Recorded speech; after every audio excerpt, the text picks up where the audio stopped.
Thank you for joining me for this project review of Prince of Peace Lutheran Church. Prince of Peace is in Flower Mound on South Garden Ridge Road. And I've got their Google view pulled up, and it's kind of crude, but I want to look at their existing situation. They had brought in their sanctuary building here actually on a flatbed truck, put it together on the site, and it had served them pretty well. And then later they had built this education building, has classrooms and then a big room at the back with a small kitchen. And the foundation wasn't very good, and they really felt like the timer was ticking on this building.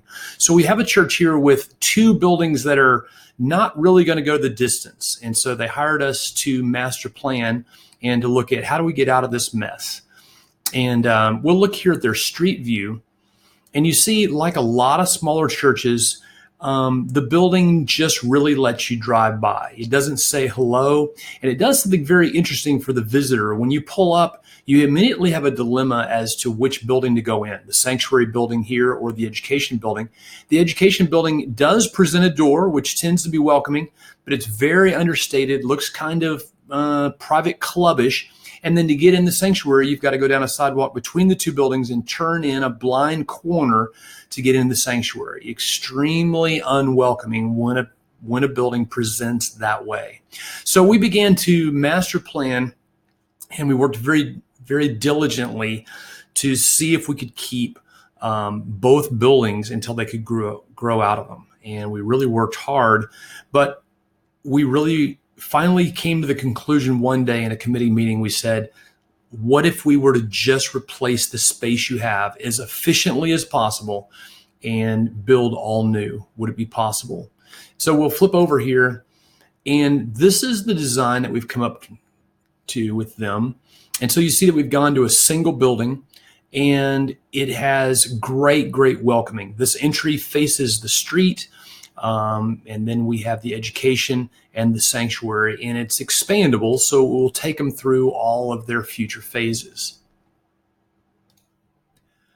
So here we have their existing site plan overlaid with our phase one. So this is their existing sanctuary building. This is their what they call the WEF building with a couple of little offices, restrooms, and then two classrooms, and a center meeting area. And this in the yellow is the building that we proposed to replace both buildings. They would move their ministries into the existing sanctuary building, tear down the WEF, and then allow us to build this building and then move over here and then tear down the existing sanctuary. What this allowed us to do is to make use of their existing parking, which is a lot of investment, and then continue to grow that in a logical way. We'll look here at the phase one site plan. And here we have just the phase one. We see that we want to walk in a very welcoming entry. And you can see that to the street, we're projecting welcome. This building says, yes, you can come in, welcome, which is so important for a building. As you walk in, you'll see in the renderings in a moment, big open area. We'll tell you more about that. Sanctuary on your left, a ministry area on the right, with kitchen, coffee here, restrooms, and then administrative and more classrooms over here. As we go to phase two, notice that the sanctuary is going to expand. So actually the gathering space here expands, the back wall of the sanctuary moved, and then the sanctuary now expands to the next module of size. In fact, this is their master plan size. You'll notice that we added some more classrooms down here and then the same basic relationship here.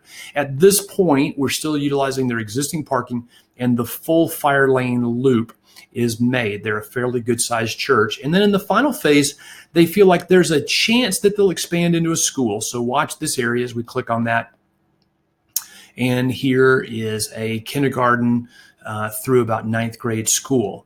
And so it completes out a really, really nice complex with still really nice entry for the church, dedicated drop-off for the school up here, field space, and the classrooms.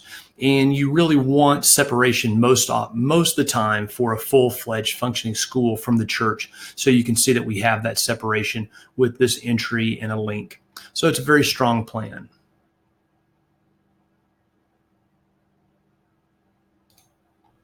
Let's move now through the renderings and we'll see how it shapes up. So again, this is the front, this is the sanctuary, and this church has made a real commitment to a lot of natural light, and something that we really believe strongly in, that at least ought to be evaluated.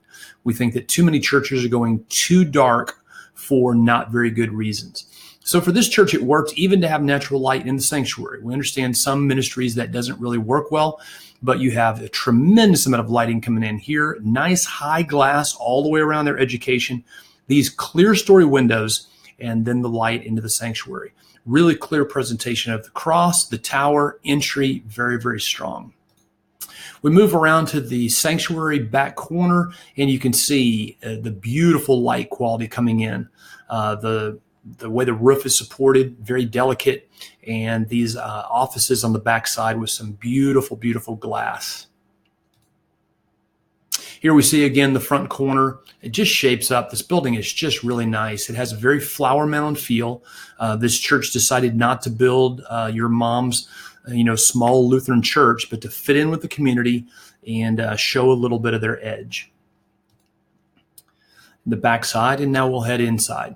Now, as you walk in the door, look at this, polished and stained concrete floors, beautiful. And you walk into this main space, the sanctuary on your left, and look at the transparency here into worship. There's actually very good reason for that, and I'll tell you about that in just a moment.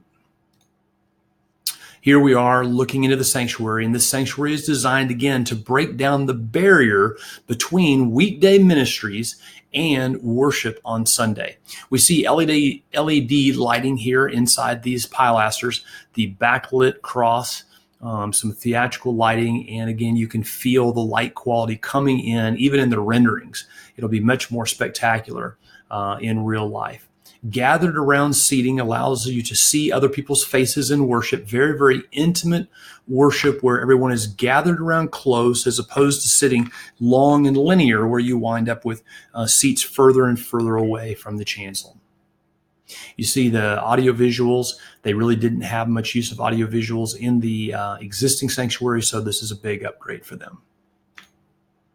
Here we are inside the sanctuary. We see the two big ducts coming through, theatrical lighting. Again, the openness out toward the street and the light quality coming in, the light on the clear story, and you can kind of get a feel for this. Very, very intimate, very efficient sanctuary. And here we are looking back into a space that they use for Mornings with Mommies. This is a ministry for non-churched moms and toddlers to come in, hear a story, receive some ministry, and it's really, really one of the foundational ministries of this church and where a lot of their growth is coming from.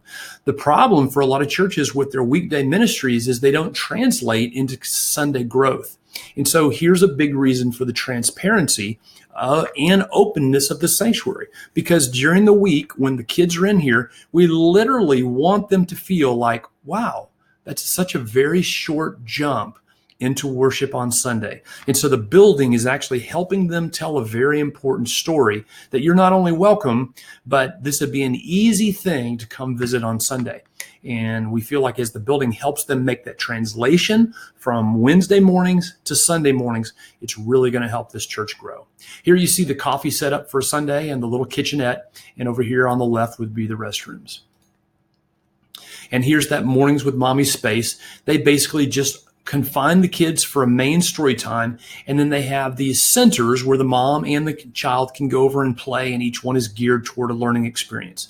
We see the flat screen monitor over here, and again, you can just feel the space literally drawing you out of this space, and we would envision that at the end of the time that moms and toddlers would actually go walk around the sanctuary, touch the chairs, sit in a seat, and that's exactly what we want them to do. So here we see the building is communicating in very subtle but powerful ways that you are welcome and that the next step is this worship experience. Here we see from the back side of the gathering space, looking all the way back down, we see the clear story lighting. We see there's opportunity for some seating and this hallway that will extend and connect later on to the school. And here we come around to a night view. This building lights up fabulously at night. presents again so beautifully to the street. And so the things that this building is communicating to the first-time guest and facilitating for the long-term member, we're very, very proud of. This church right now is in fundraising and hopefully getting ready to break ground on this phase 1.